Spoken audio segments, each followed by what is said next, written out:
Mario Kart World's Grand Prix mode has a total of 8 cups: Mushroom, Flower, Star, Shell, Banana, Leaf, Lightning, and Special. There are 3 speeds or difficulties that you can play at: 50cc, 100cc, and 150cc. Based on the number of points you obtain, you'll receive either a gold, silver, or bronze trophy, or no trophy if you place below 3rd. Beyond these trophies though, the game tracks your proficiency using stars based on how many races in a given cup you get first place in, with a maximum of 3. There are many variables and strategies to consider when going for 3 stars in a cup, and sometimes something happens that can ruin your chances for first place you have little to no control over. It's been a long time since I've played a Mario Kart game regularly, so today I ask myself, can I get 3 stars and 150cc on every cup before the heat death of the universe?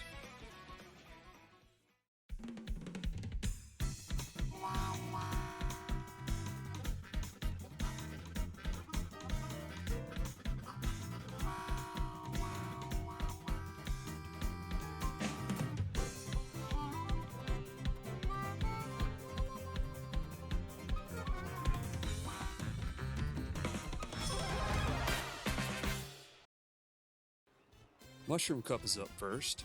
Mario Bros. Circuit is a short and simple course, consisting of minor turns and bends in the beginning of the race, with a shortcut rail grind to the left of the starting line, a 270-degree large turn halfway through the lap, and a split to the left and right entering the home stretch of the lap.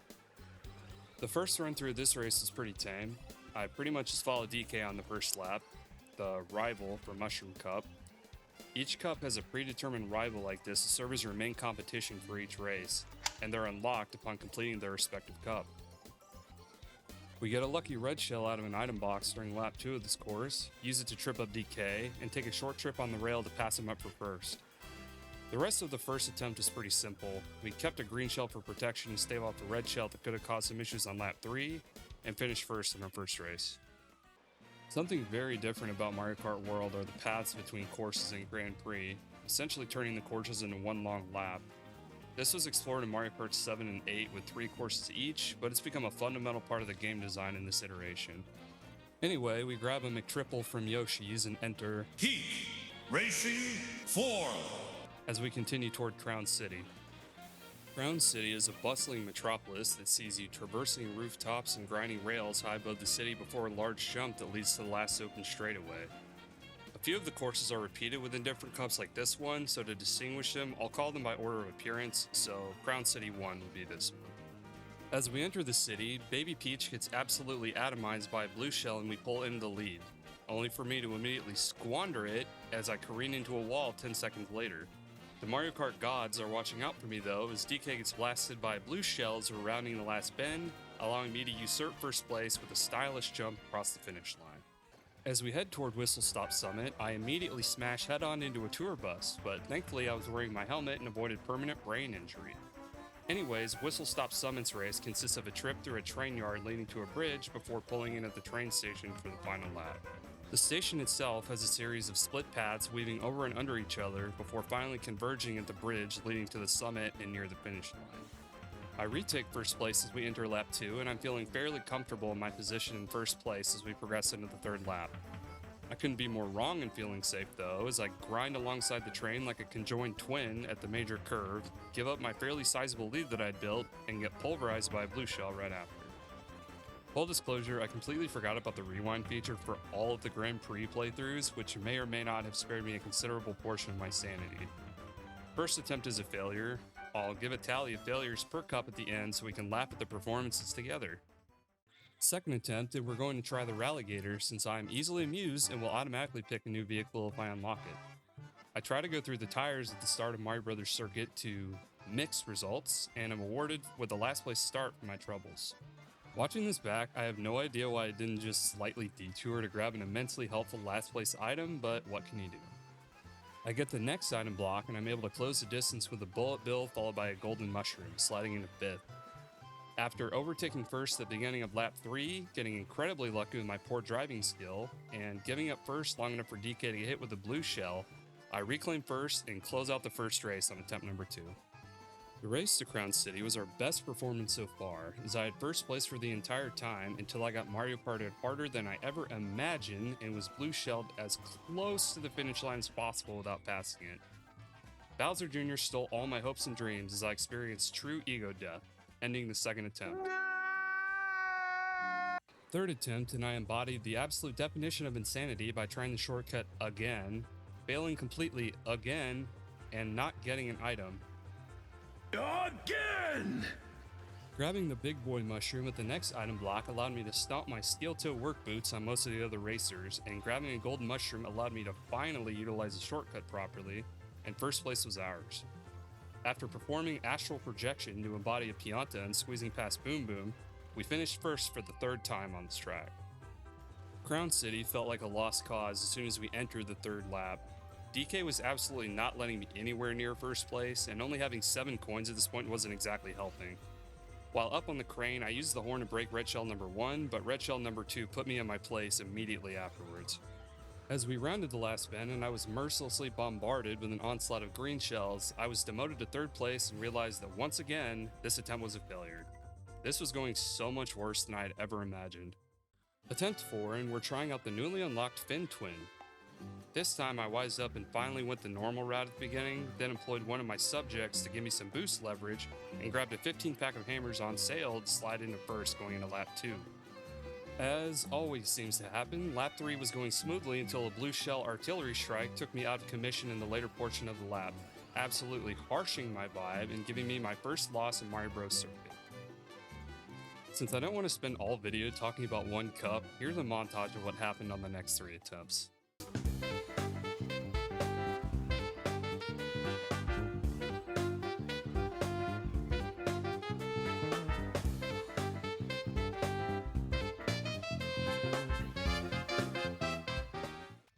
It's time to enter Heat Racing 4. from the get-go and finally make some progress. We're finally dialed in. We snag first place quickly from Toadette and set DK up for cremation by a blue shell toward the end of the first lap, leap over a banana peel on lap 2, and bludgeon our way through the tire pile on lap 3 through sheer determination. Nothing can stop us now. After some less than desirable situations at the start of the road to Crown City, we use our air superiority to leave Toadette in the dust as we enter town. Not now, bro. In a moment of scientific testing gone wrong, I try to use the horn to see if it stops a blooper. It doesn't. Then immediately regret that decision as Blue Shellington takes away my lead going into lap 3. I've decided that I'm not going to stand for another upset on this track. Through pure force of will, I zoom past Toadette on top of the buildings and refuse to blink until the end of the race. We're hit with lightning at about the worst time imaginable since several racers right behind me are still in the air and barely affected by it, but we successfully taste victory on race 2. We're determined to break new ground as we enter Whistle Stop Summit once again. We've yet to even see DK Spaceport, and I can't let this children's video game disgrace me any further. I make a decision of pure genius or pure recklessness and decide to take the train track path that I've never taken before to try and gain some distance between me and second place, only to end up in basically the same spot, so no harm, no foul. Coming up on the big turn that has caused so much headache in the past, and we finally drift properly around the corner, only to get absolutely clowned by 2 different green shells, slip on a banana peel, and drop all the way into third entering the final bend. By some miracle, DK doesn't drift around the final turn and starts throwing hammers at nothing in an attempt to showboat, allowing us to overtake him in the last second and finally move on to the final race in the cup. Entering the final race, and the only thing on my mind is, please don't make me do this cup again. I then take a spill into the first chasm I see due to a horrendous drift, and I'm already expecting to need to do just that. I manage to regain ground and slide into second place as we enter the spaceport and see the heavenly icon of a blue shell on the bottom of my screen. Toadette is blasted back to the Stone Age and the king takes his rightful place at the head of the pack. Everything is looking swell as we enter checkpoint 7. We are so close to the end that I can almost taste it. this is it. We finally enter the last stretch of the track in first place. As we weave through barrels, the instrument of our salvation looks to be the instrument of our undoing. A blue shell is closing in quickly at possibly the worst time in the entire cup. The desperation is real as we desperately hop forward, hit the final ramp jump, and boost across the finish line to, at long last, 3-star our first cup.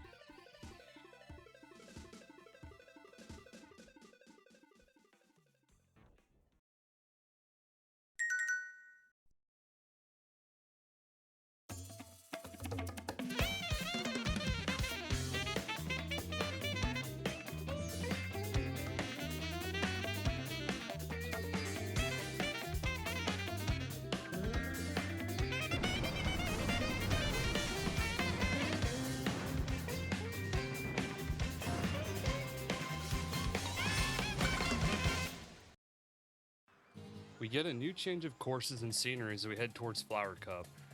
Desert Hills is like a breath of fresh air as we finally get to move on to a different set of courses. It's a fairly straightforward track with a winding road leading to a series of sand dunes, culminating in a jagged zigzag of road toward the end of the track. Daisy is going to be our nemesis for this cup, and we dethrone her from first place as we enter the final lap. As expected, Blue Shell number 1 dunks us about halfway through the final lap, and Daisy steals first back from us. With some true lottery level luck, we get a red shell on the final item box, stealing back first and closing out our first race. Shy Guy Bazaar begins with an extended flight over a long stretch of desert, followed by a bumpy trek over a sandy stretch of roads before pulling into the bazaar itself. In a true Indiana Jones style escapade, you'll find yourself flying through market stalls and avoiding obstacles as you race through the streets. Our journey starts fairly promising as we hit a clean mid-air green shell on Lakitu, grounding him and moving into first place into lap 2 and lap 3. Things were looking pretty great until the Destroyer of Worlds nails me entering the home stretch, followed by a lightning strike for good measure. Attempt number 1 is unfortunately a bust. Attempt 2, and I want to test out how much plot armor the titular character has in this game, so we're going with Mario in the Blasternaut 3, because newer obviously means the card is better. Desert Hills starts out really smoothly and we hop into first place before we hit the end of the lap. Luigi tries to steal first, but this ain't Luigi Kart, little bro. Know your place, trash. Desert Hills is an easy dub. Shy Guy Bazaar starts out fairly well. Daisy is detonated by a blue shell, and Green Mario is taken out by a red shell from yours truly. As we fly through the bazaar, I'm base boosted in a second, then third place, but I have a red shell with Luigi's name on it, until Boo sabotages me and Luigi wins by no design of his own. Luigi is never beating the winning by doing absolutely nothing allegations. This time we're going with everyone's favorite Mario character, the, cow. Third attempt, and I'm finally getting a feel for Desert Hills. We make good use of the first triple mushrooms that we pick up and head left to snag an early lead. Second lap, and my sleep paralysis demon comes back once again to stifle my fun and games, demoting me down to third place. I quickly get my revenge, however, and get a 2-for-1 special with my Bob-omb heading into lap 3. Heading into the final zigzag, I get my DNA temporarily altered and am bowled over by Squidward's house, effectively killing the run. Attempt 4 saw me taking the lead entering the sand dunes, but I must have walked under a ladder by a black cat on Friday the 13th because everything imaginable is out to get me during laps 2 and 3, especially with my poor use of the Loud Boy. Another L for the cow.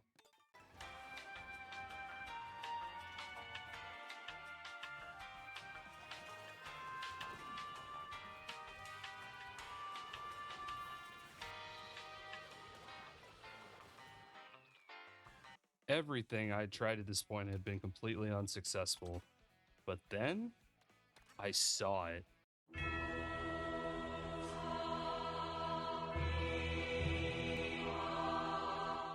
There is no amount of self-control that could prevent me from choosing this vehicle.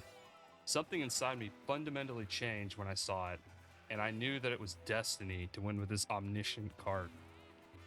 Lap 2 of Desert Hills saw me blindside Daisy and rush into first, but lap 3 was off to a rocky or spiky start. My poor drifting resulted in me smacking into a stone man, and victory seemed almost out of reach already.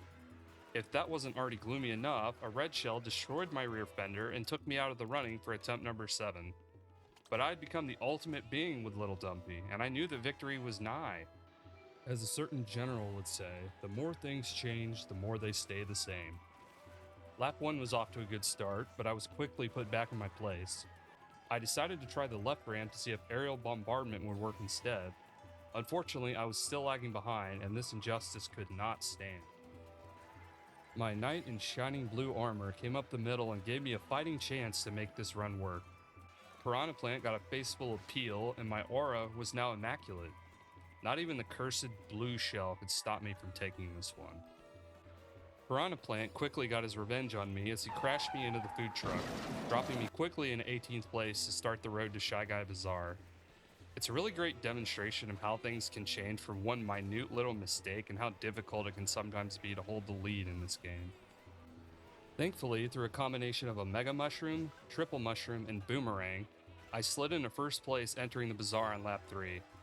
Luck was with me today, and I didn't get blasted with a single blue shell, allowing me to close out Shy Guy Bazaar with a win.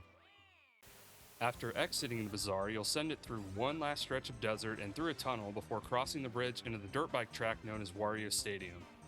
The stadium has a multitude of ramps to trick off of before the large ramp at the end of the course that ruins so many friendships from the original game. The road to the arena started out easy enough. I pulled ahead early thanks to well-timed triple mushrooms and a boo, but I was backstabbed and Daisy continued to be a thorn in my side. Watching this blue shell footage back again, I have no idea how I didn't get caught in the explosion, but my good fortune was soon overturned as I got rejected from the side rail of the bridge entering the stadium, bumping me back to 4th place and putting the pressure on. I was gifted a devastating red shell to retake first after passing the other two with my pure power from Little Dumpy. Once we entered the stadium, nobody could match my speed and finesse, and Wario Stadium first place was in the bag.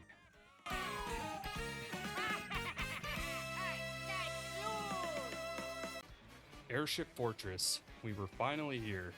Just one more stretch and we will finally be at 2 out of 8 3 stars. It's been a journey already. After leaving the stadium and taking a Terminator 2 style high-speed trip through the spillway, the road turns into a stone path with volcanic ash falling everywhere around you, before finally leading to a large ramp that lets you access the fortress. As the race began, the Waluigi pinball music was playing, and I knew that this was the chosen run.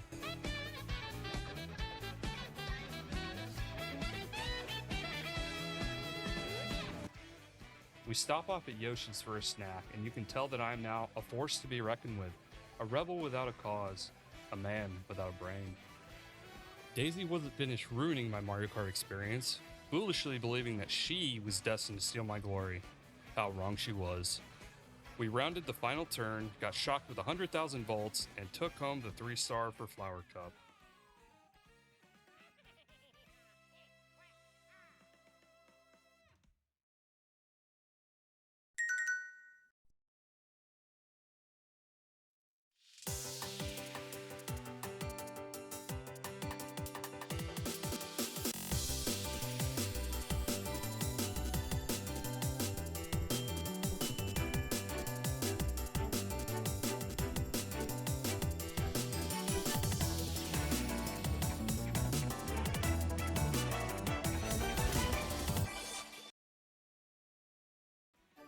Certainly Star Cup couldn't go any worse than the first 2 cups, right? All-terrain Mario seemed like a good choice for these courses, and bikes are wonderful for slick conditions in real life, so Rob Hogg it is.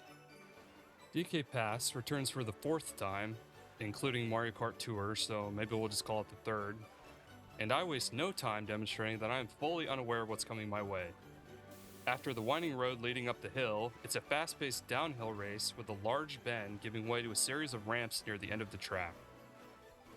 Thankfully, I grab a golden mushroom and triple mushrooms and take a few off-road routes to slide into 2nd place heading into the 2nd lap. Rosalina was still in the lead heading into lap 3 as we're struck by lightning and I bully her with some green shells to send her back. The iconic 3rd lap blue shell shows up, and Baby Daisy takes the opportunity to zoom past me, but thankfully not for long. The truly frightening moment was when she boosted right in front of me at the last bend, but my mind reverted to Modern Warfare 2 as I hit the cleanest no-scope imaginable and passed her right at the finish line.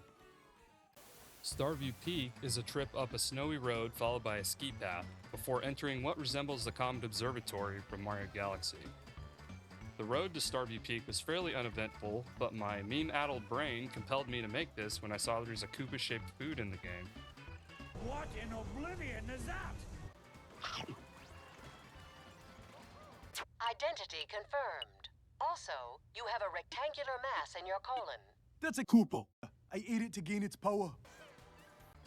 Still holding first as we entered Starview Peak, we drift through the library, cafe, and stare the afterlife in the face as some madman throws a bob-omb right in front of our cart. Entering the final stretch of the course, and although I don't have a huge lead, things are looking up as we hit the booster to send us toward the finish.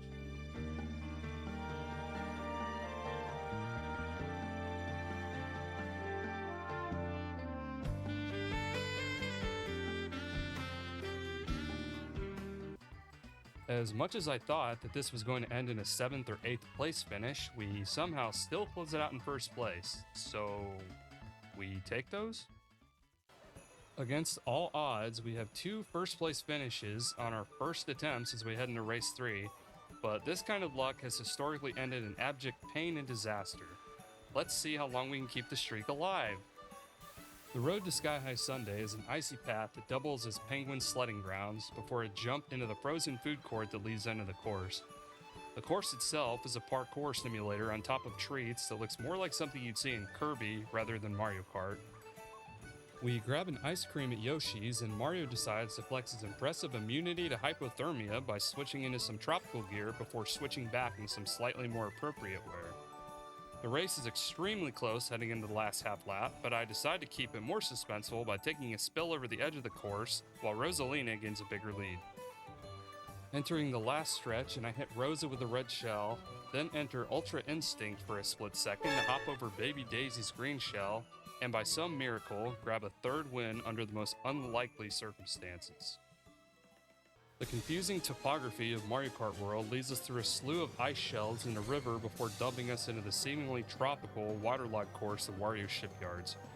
The course takes a trip through boat wreckage, constantly alternating between water and land with a few hairpin turns thrown in. Water in this game takes some getting used to driving through, especially getting a feel for the tricks when bobbing up and down on the surface. Entering the final lap in 7th place had me believing that this was absolutely where my lucky streak ended, especially since I was knocked down to 3rd with a shell when entering the final straightaway. By some miracle, I was able to not only shake off a red shell that was behind me and somehow vanished or hit something, but also was able to overtake Rosalina on the very last turn, meaning this was a successful first try 3-star, and what a run it was.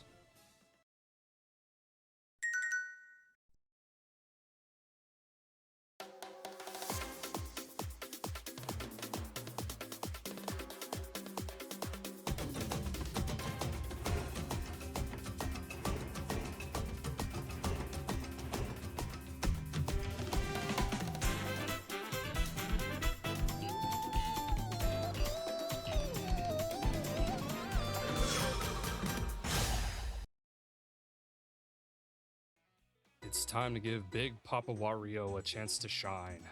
We just unlocked the Bulldozer and it's a seemingly perfect match in my mind. Now this isn't your dad's Koopa Troopa Beach. This is a much shorter course without the shortcut through the cave you might be used to from the N64 game. This plays more like Koopa Beach from Super Mario Kart on the SNES and the course it actually takes its namesake from. 5 short laps around a pretty basic circle. Kinda lame by comparison, but it is what it is. Anyway, we start off strong, grabbing triple mushrooms and overtaking first place by the end of the first lap. To be honest, this feels like the easiest course we've done so far. It's not uncommon to get close or actually lap the last place characters by the end of the race if you drive halfway decently. We pull a fairly easy first place here. The road to Faraway Oasis has a little bit of everything. We start out with a dip in the water leading onto the boardwalk, followed by a short stint on the road before hitting the dirt roads of the savannah. Once we arrive to the oasis, we see lots of sharp turns, winding over and under paths, and changing terrain between land and water before hitting the waterfall at the end of the lap. Our old friend not only puts me in my place on the way to the oasis, but we get comboed by an armadillo and drop to 6th place, only making it up to 5th by the time we hit the 3rd lap. I then make a series of mistakes that can only be described as tragic, whilst also getting bludgeoned by red shells, before finally getting electrocuted and dumped over the edge of the waterfall to crush any hopes I had of recovery. Attempt 2, and we're going to try Queen Pauline on our newly unlocked Real Racer. Seems like a thematic bit, and after looking at it after recording all the footage for this video, it has pretty balanced stats for how fast it is. Koopa Troopa Beach isn't quite as easy as it was the first time, but we're still in second heading into lap 4. I make an absolutely abysmal throw of the banana directly into the sign, and I'm saved by another banana doing a "Get down, Madam President." It doesn't take long for me to overtake Lakitu and widen the gap enough to lock down first once again. Heading towards Faraway Oasis, and there really wasn't any major competition until we get slammed by a blue shell at the beginning of lap 3 and King Boo passes us, but our pure speed and tight driving lets us pull ahead again and finish in first place with a pretty comfortable lead. Crown City 2 is next in line, and hopefully we'll have an easier time here than we did during Mushroom Cup. I'm actually a huge fan of the dynamic day-night system that we see in the game, but the sun as we pull onto the straightaway is absolutely blinding and makes it a little difficult to see. Heading onto the Golden Gate Bridge, and we're moving up from 3rd place, thankfully getting a boost by avoiding the divine judgment of the blue shell, which chose King Boo as its victim instead. Nighttime falls as we pull into the final lap of Crown City, and our lead is so large at this point that even a blue shell won't take us out of first. We drift through the seedier part of town pretty carefree, hop across the road out towards the beach at the edge of town, and I snag first place on our first attempt back at Crown City. Much better situation than Mushroom Cup. Peach Stadium 1 is the final leg in the Shell Cup. We take a victory lap out of Crown City before taking it to the tunnels and highway leading over the bridge to the ground floor of the stadium. The straightaways inside make it fairly easy for the very fast 150cc CPUs to catch you, and somewhat difficult to catch them. Before we can worry about that, we need to avoid shells, bob-bombs, and rush hour traffic polluting the roadway at an alarming rate. Since we're in dire need of speed as we approach the stadium, we change into something a little more aerodynamic for minimal wind resistance. Things are looking a bit sketchy as we head towards the last long straightaway, and we need precision accuracy with our Frost Flyer to have a chance to move up from 4th. We hit King Boo, but Lakitu has eyes in the back of his head and avoids every ice ball. Our last chance is to hit him with a green shell, but he avoids the 2 that we throw at him. Until we round the final turn, he gets bodied. Let's go! Wonderful indeed. With that, we're officially halfway done with our 3-star marathon.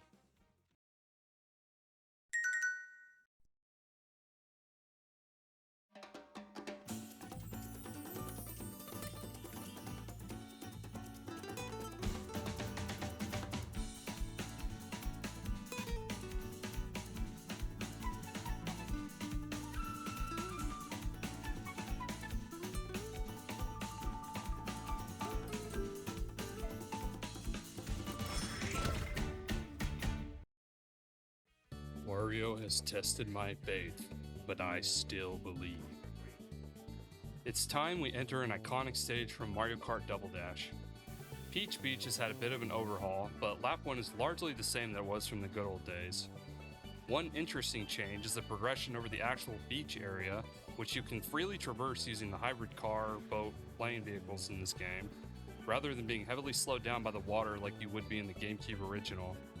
It seems like there aren't as many cataquacks either, meaning you'll have a lot more freedom to move throughout the beach. Lap 2 is where things get a lot more interesting.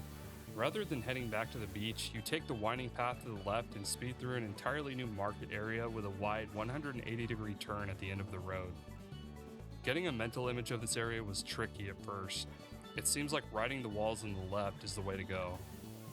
Lap 3 consists of a fairly lengthy flying segment that ends in the water before wrapping back around to the beach and final straightaway to the finish line.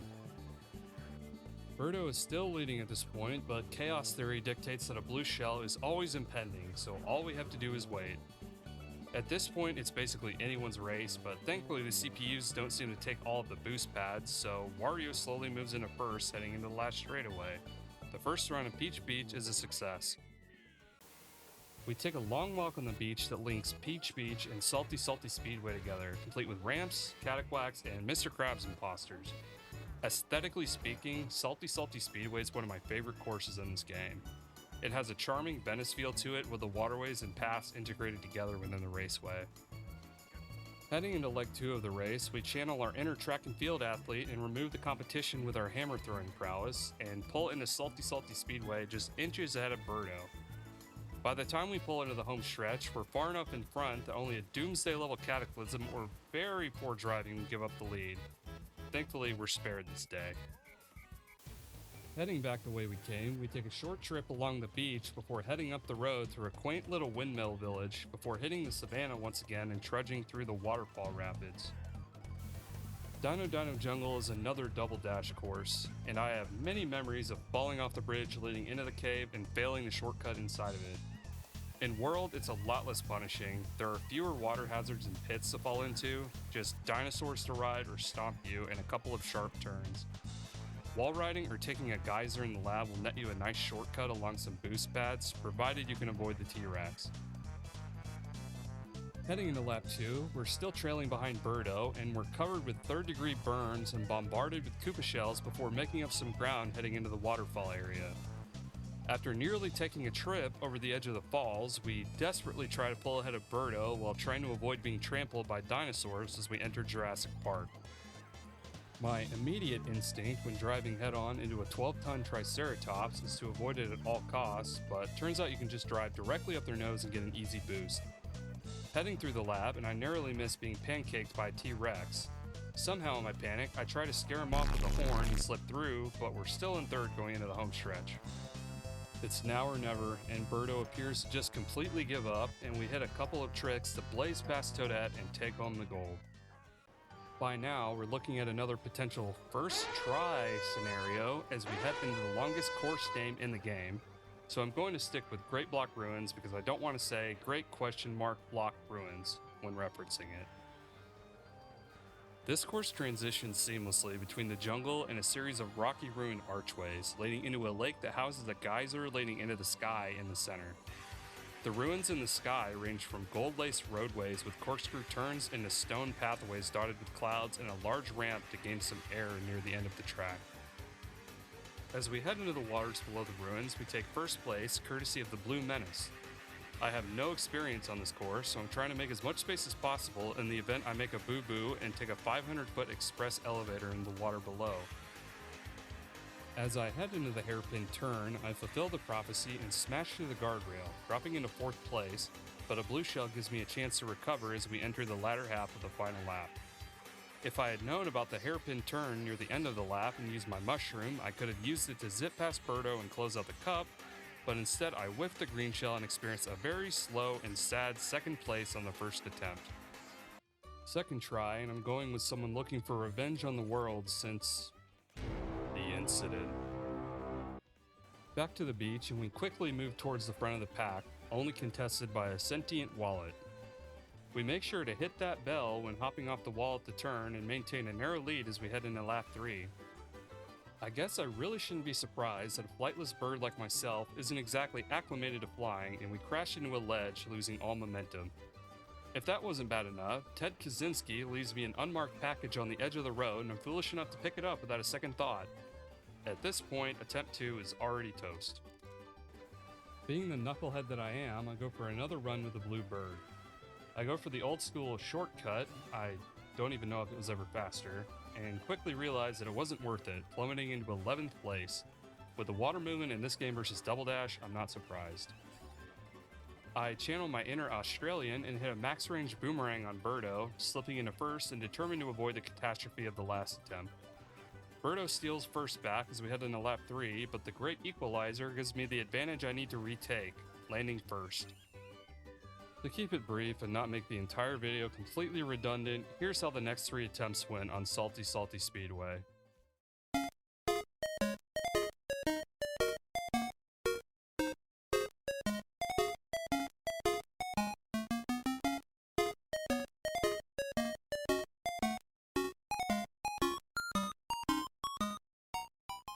Birdo was now public enemy number 1. With the feelings of Mushroom and Flower Cup setting in once again, I decided to stick with Mario and the bike one more time to see if I could pull off the dub and finally move on. Peach Beach, first lap, no problem, straight into first. Second lap, minor problems. Third lap, red shell on Birdo, green shell on Bowser Jr., easy first place. Salty Salty Speedway started off fine, then we got hit with the Ultra Combo and dropped to 5th, looking the same as the last ones. As we head through the city and out into the open waters, Birdo has a sizable lead. We get the draft boost from Luigi, close in on Birdo, momentarily pass her, and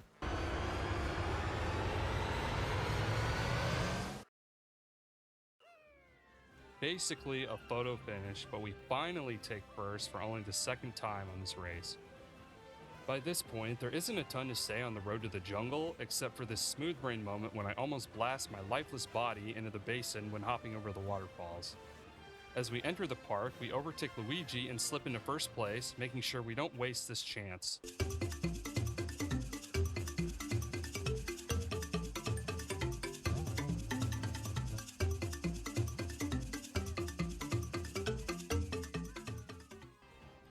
First is ours.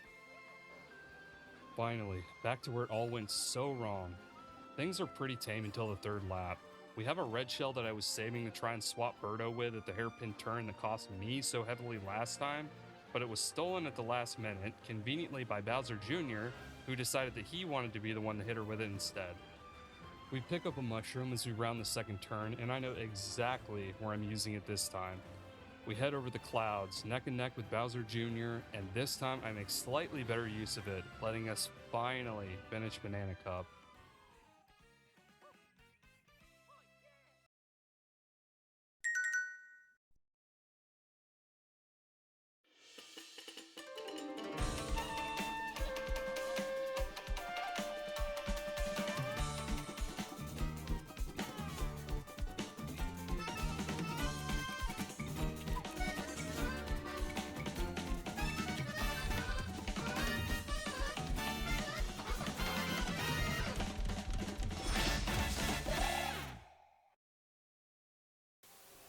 Cheap Cheap Falls is a water-heavy course with rapids and rocks scattered everywhere that make it somewhat difficult to drift around the bends.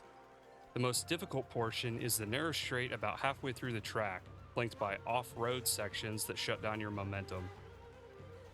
Through a series of unfortunate circumstances, we're way back in 7th place heading into lap 2. Things don't improve much here as I missed the log to grind off of and failed to start a drift heading straight into the side wall. By lap 3, I made up enough ground to get into 2nd place, but make the same mistake again and have given up my chance of victory. Next try. We switch up our lineup and give it another go, hopefully avoiding the water hazards that tripped us up so badly last time. We give the path on the right a try, but don't exactly get a lot of bang for our buck and drop down to 6th. On a slightly more positive note, we finally hit the drift around this corner, but we're still lagging behind quite a bit. On lap 2, we get the Kamek treatment and morph into the namesake of the course, but unfortunately we get frost flowered and struck by lightning entering the rapids, fail to drift around the 180-degree turn once more, and bodied by the golden shell as we enter the final stretch. Too little, too late on lap 3, and we once again lose our attempt on the first race.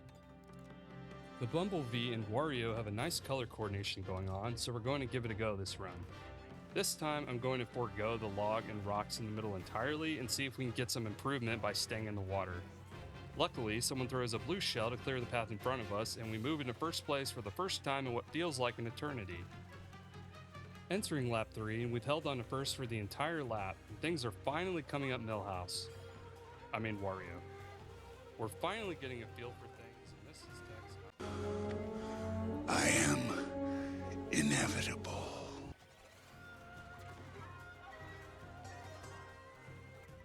Catastrophe. Someday we'll finally progress to the second race. At this point, things are looking very dismal for Leaf Cup, and we may have met our match. Cheap Cheap Falls is where dreams come to an untimely end. But I'm feeling pretty good about the Bumblebee, and we can't let the game disgrace us forever. Back at the rapids, and we're trying a hybrid approach. Trick off the rock, then drift around the bend. This seemed like it preserved the most speed and gave us the few extra frames we needed to start the drift. Still in 3rd place on lap 2, and King Boo ducks under a perfectly chucked green shell to remind me that this is his world and I'm just living in it. Heading into lap 3 and we close the gap, but not by enough. We get roughed up, but a blue shell is exactly what we needed here, and it takes out both racers ahead of me, letting us move up.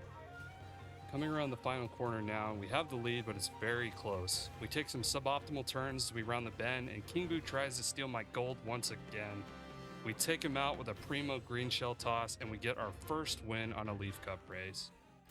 The road leading to Dandelion Depths features the most winding road in Mario Kart World, complete with traffic and cliff edges if you're knocked out of position. We're off to a rocky start as we get sideswiped by 2 green shells and half the group passes me. Thankfully, this is Mario Kart, so anything can happen and anyone can be humbled at any given time. After crossing the bridge, leg 2 is a mundane stretch of road with no major obstacles to worry about before hitting the ramp that leads into the course. The depths themselves are a series of winding paths that lead into an underground lake and an open cavern, ending in some boost pads in the last stretch.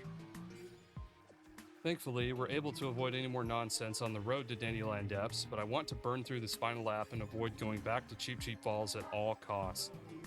Heading up the final ramp, and I experience heart palpitations as King Boo was right behind me and a green shell slams me, but thankfully a lightning strike slows us both down and lets me slip away as he continues to get bullied. The haunted race of this game is Boo Cinema, and I can't help but feel like a certain racer might have an unfair advantage here. We decide to pick up our own refreshments on the way to the theater to avoid the outrageous price gouging, and we become the almighty Sultan of Swag. We feel absolutely invincible with our transcendent drip.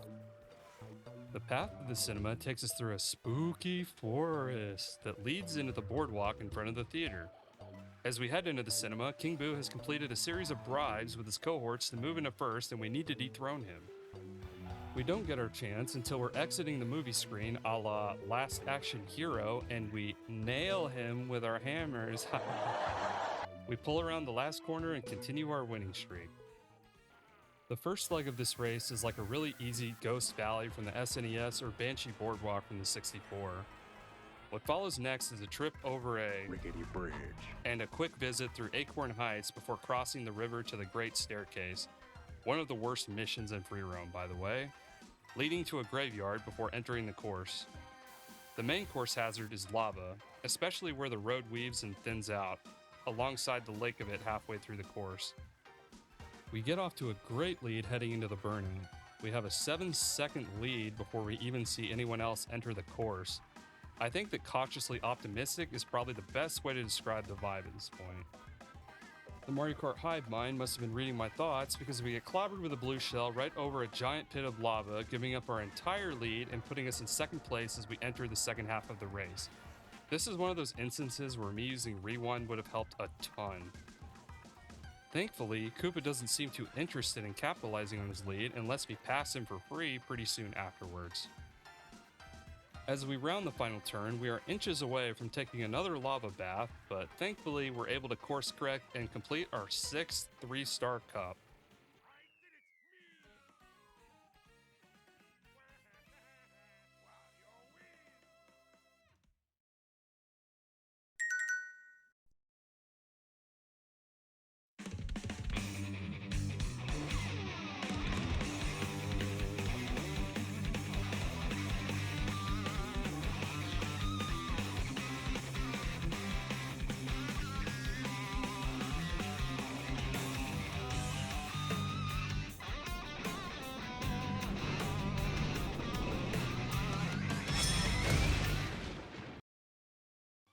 We're in the home stretch of the challenge now. The spiritual successor to Moo Moo Farm is the first up in the Lightning Cup. Just like Moo Moo Farm, this course is pretty simple. Wide roads with 4 straightaways, minor turns, and a few obstacles. Monty Moles are much less of an issue here since they are a lot more telegraphed in their movements from the N64 track, but we now have a herd of bovine to worry about. Heading into lap 2, and someone hits a Hail Mary green shell on Bowser Jr., allowing us to slip into first place with a horn. Taking the shortcut on this course is thankfully pretty easy, even without a mushroom, so we widen our lead and are feeling pretty safe until we're struck by lightning, which also takes our horn. Fate smiled upon us today, and we reached the end of the race without a blue shell snaking first from us. Much like Koopa Troopa Beach, Choco Mountain is a massive difference from the N64 counterpart. The road leading to the track is simple except for the small chance of Calamari Desert nostalgia by T-boning the train. After heading up the hill, there's a fork in the road as you enter the swampland, converging as you head into the mountain, stadium, monster truck rally. The difficulty of the canyon, with an annoying drop-off that can send you back a significant portion of a lap, has been replaced by an annoying series of mud, or chocolate, whatever, pits that slow you down and can require you to be picked up by a Lakitu if you sink deep enough.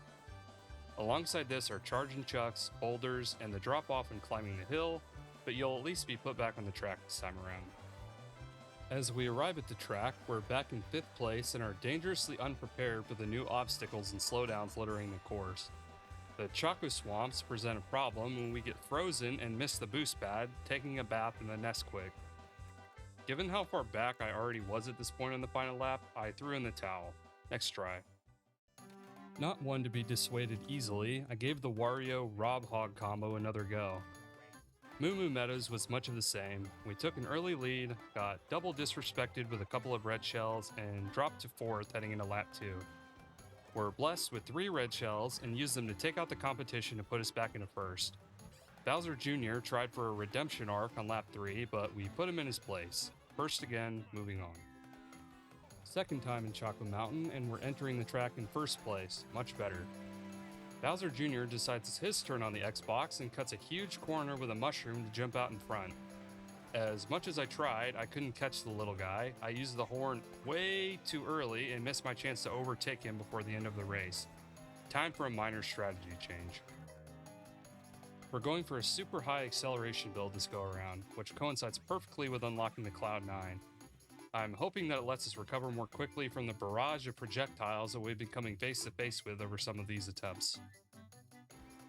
After a couple minutes of driving, it's pretty obvious that the Bitty Bud Cloud 9 combo clearly lacks some speed, but I feel like the higher acceleration and easier handling makes it worth it.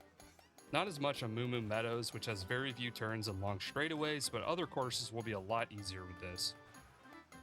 Entering lap 3, and Bowser Jr. is hot on our bumper, but we do the Mario Kart equivalent of brake checking and he crashes into our green shell. He and Cataquack never catch back up and we grab 1st. We're off the Choco Mountain again and we snag 1st from Cataquack before saying hi to the bros, who wish us well on our journey. We're back on lap 3 and I'm hoping we can hold down 1st without getting cheesed again. Thankfully, Bowser Jr. doesn't grab a mushroom to dust us again, but Cataquack does, and it's looking eerily similar to the last attempt.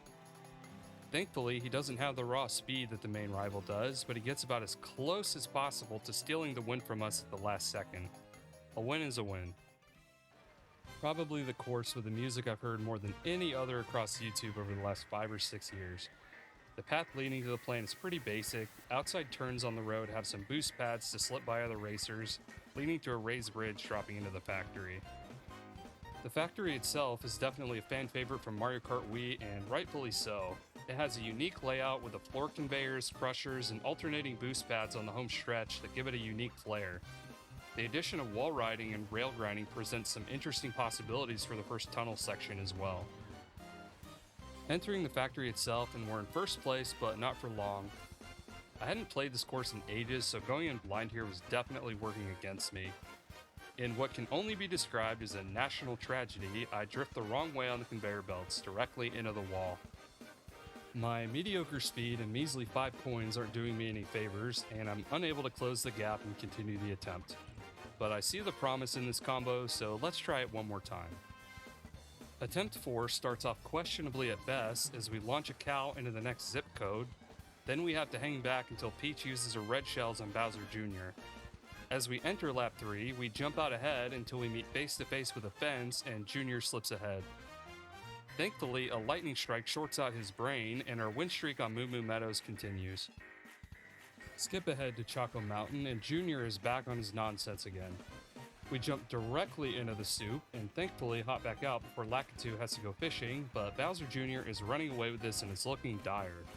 My concerns are heard and he is blown to smithereens right before the place where you need speed the most. Peach is right behind me as we close in on the finish line, but I simply want to win more and grab my 15 points. Heading back to Toad Factory and things are going about as smoothly as I could ask for.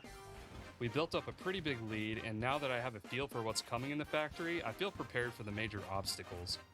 This time, I actually drift around the conveyor belts, mostly correctly. As I round the final bend, I'm begging for no whammy on the blue shell, and my prayers are answered as we take our first gold on Toad Factory. We finally get a shot at Race 4. The route leading into Bowser's Castle has the classic Big Donut stage from Mario Kart 64 Battle Mode with its spicy center.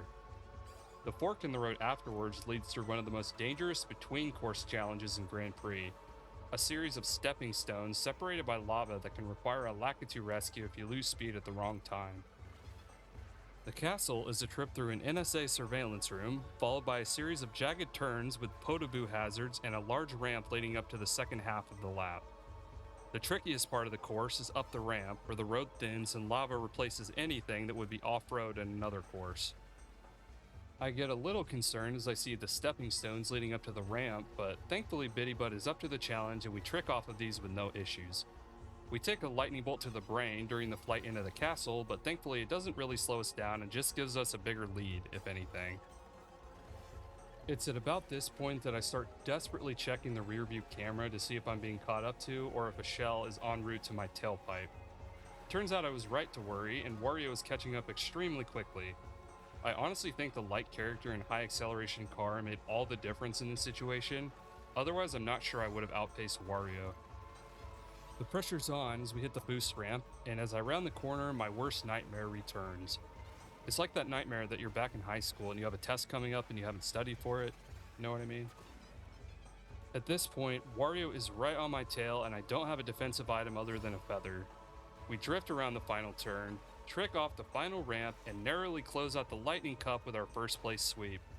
7 out of 8 cups now. We are so close.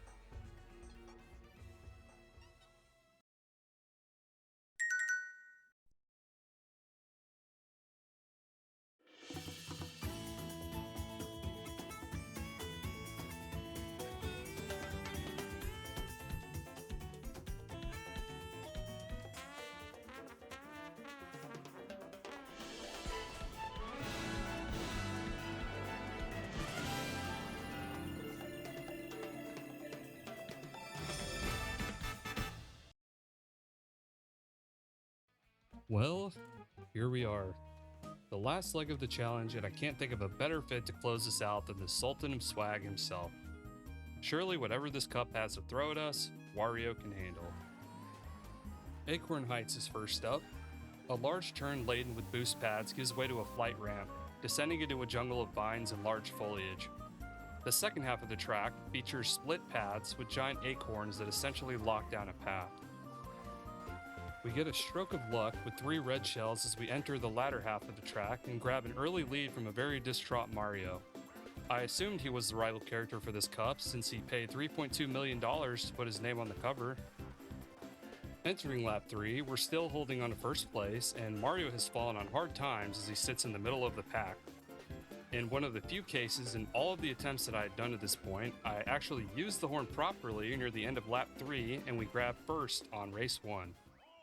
After leaving the heights through the Big Apple and passing through the Wiggler Meadow, the road gives way to Civilization and we enter Mario Circuit, aka the course that everybody always picked on Mario Kart Wii Online. The best way to describe Mario Circuit is flat. The Super Nintendo aesthetic is definitely present, with straightaways and hairpin turns making up a bulk of the track. The jump in the center and warp pipes dotting the side of the road are the biggest obstacles here. As we enter the track, Mario being as far out as he was had me concerned. As we moved into the final few turns on the final lap, you can see me frantically spamming the honk to try and choose an item quicker, only to waste it and almost go off-road. At this point, we were neck and neck, and I was terrified that he was going to draft boost past me and end my run. With our minimap icons basically overlapping, Wario wins the second race in the set. Peach Stadium 2 is third in this cup. This course is a lot more hectic than the Shell Cup version of this track. There are a lot more tight turns, boost pads, and obstacles, like warp pipes, in the road, and something about this course in particular bumps up the insanity of an already frenzied game. After taking a quick detour through Moo Moo Meadows, we jump to first place for a grand total of 2 seconds before going off-road and putting Mario back in the lead. We get struck by lightning at the perfect place, right in front of a boost pad, which sizes us back up and gives us the opportunity to take back first. Start of the last lap in the stadium, and all bets are off. Bowser Jr. is right on my tail. Kamek turns me into a cow, and I barely avoid my bovine pals that have been dumped on the track. Just when I thought things couldn't get more bananas, the Mario Kart Devil airstrikes me right in front of the finish line. And we roll across the finish line, barely taking first. These last 2 races could not have been closer. When you think about Mario Kart, there are probably a select few things that come to mind. Bananas, stars, your favorite courses, the enchanting music, but one thing stands out among everything else: Rainbow Road. Whether you grew up in the early 90s playing it for the first time on your Super Nintendo, whether you played it with your dad and your siblings on the N64 after school, whether you competed against people across the world on Mario Kart Wii or Mario Kart 8, it's one of those things that really defines Mario Kart, defines what makes a truly iconic video game. I can't really think of a better final track to end the challenge on.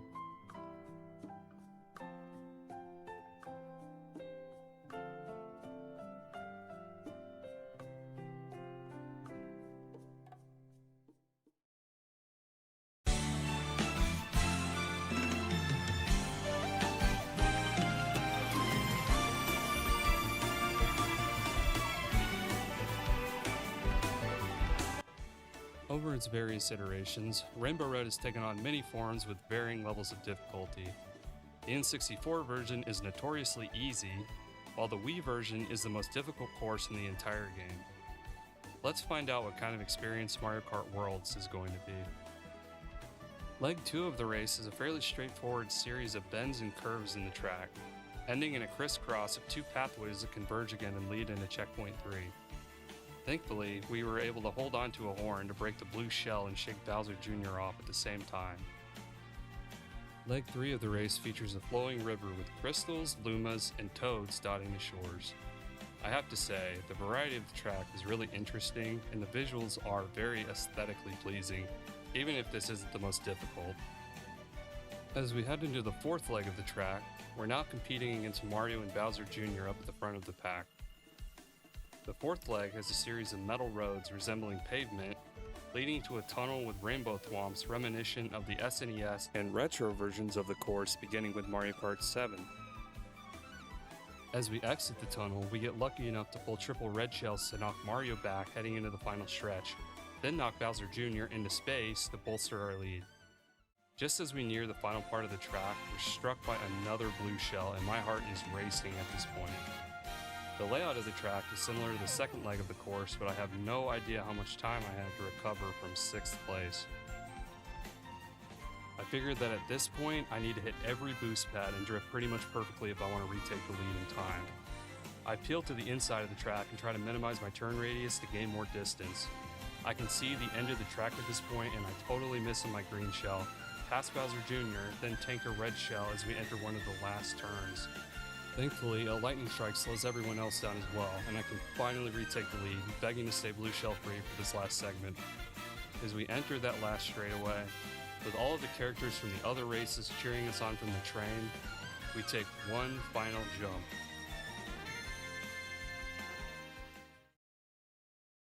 I did it! Me! I'm the winner! It's over.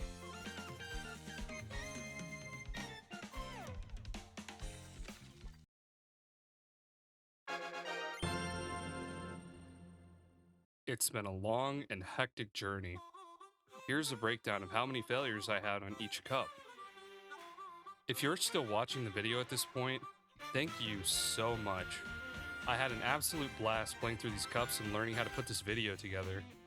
If you like this content and would like to see more Mario Kart World, like Knockout 2 or 3 stars or any other games, please let me know in the comments along with any suggestions you have, editing, gameplay, or otherwise. Thank you again for your support. And until next time, stay saucy.